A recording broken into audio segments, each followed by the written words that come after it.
Hey guys, so let's talk about last night's episode of the Vampire Diaries.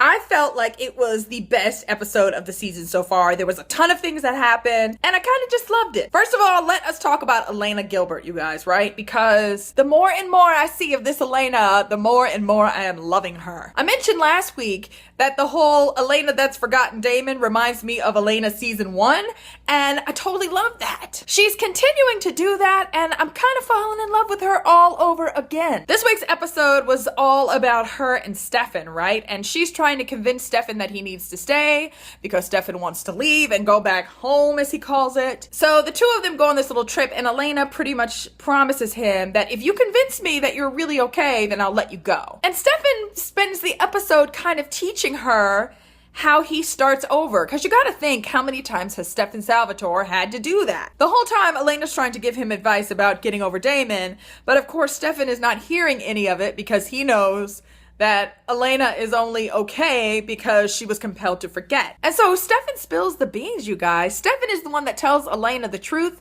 about her and Damon, and I must admit I was not expecting that. Elena goes to see Alaric and demands to know the truth, and he gives her this journal. So apparently her old self has written a letter to her future self because she figured somebody would spill the beans. And I love how she thought it was going to be Caroline, because me too, I would have thought that too. But in it, you know, she kind of tells herself, like, yes, you love Damon, it was fantastic, and he changed your life, and all this great stuff, but don't go back, like, don't remember. And I thought that was really interesting, that that was the advice that she gave to herself. So now I get the best of both worlds, really, right? Because I still get the Elena Gilbert that I like, and she also knows that she used to be in love with Damon. So yeah, I thought that was kind of an interesting little twist. I think I thought when they told her that it would all come rushing back and she would remember everything, but that did not happen, so hey. Now, the big thing with Stefan at the end of the episode is that he ends up leaving Elena, and who should show up at the very end of the episode but his girlfriend Ivy, who we all thought was dead. Turns out that Enzo is not as big of a jerk as we thought he was, and he fed Ivy his blood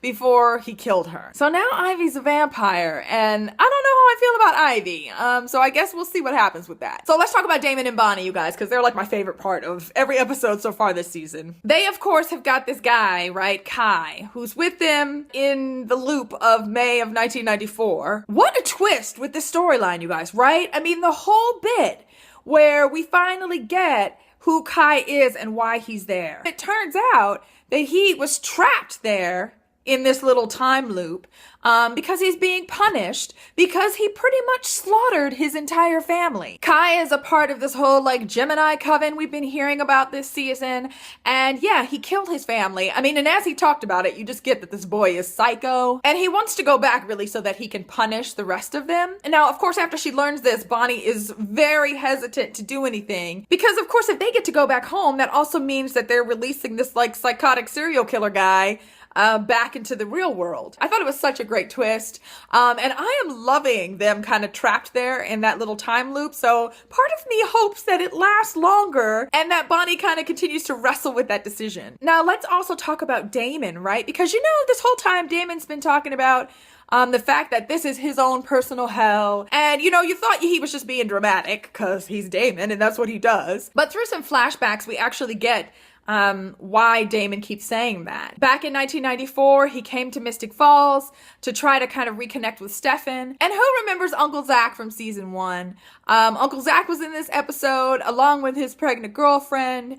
And to make a long story short, basically Damon comes in, Zach decides to trust him, invites him into the house. Why? And before you know it, Damon has slaughtered so many people and ends up killing Zach's pregnant girlfriend. It's a part of his whole deal where he's gonna make Stefan like suffer for eternity, but it just sucked. So through the story, you get why he considers this day his personal hell, because he's pretty much reliving the day that he did the worst thing he's ever done in his entire life. One other fantastic twist in this episode, right, is that the annoying girl, Sarah, that got bit by Elena. So we get that once she went back into Mystic Falls, her compulsion wore off, but by the end of the episode, we finally get who she's related to, and it is not what I was expecting. Turns out that she she is a Salvatore, that she is the daughter of Zach and his dead girlfriend. Once again, they got me, and I was not expecting that. I don't know what I was expecting. I had a few theories, but that was not one of them. Lastly, you guys, let's talk about Matt and Trip. Pretty much Matt goes kind of undercover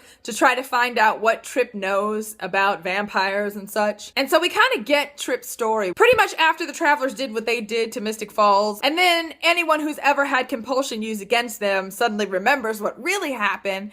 Turns out that Trip's wife died in a car accident, or so he thought. But when his compulsion wears off, it turns out that his wife was really killed by a vampire. And so you kind of get where some of his anger comes from, you know? And by the end of the episode, it's almost like he's taking Matt under his wing, and he brings Matt to this little like cell where he's got Enzo chained up. It really seemed a little bit like Matt was drinking the Kool-Aid. Like he went undercover, but then as he was there, he kind of found something that he could agree with. I'm not really sure what's gonna happen to Matt, or what they're doing with his character. If all of a sudden he's gonna become a vampire hater, I don't know.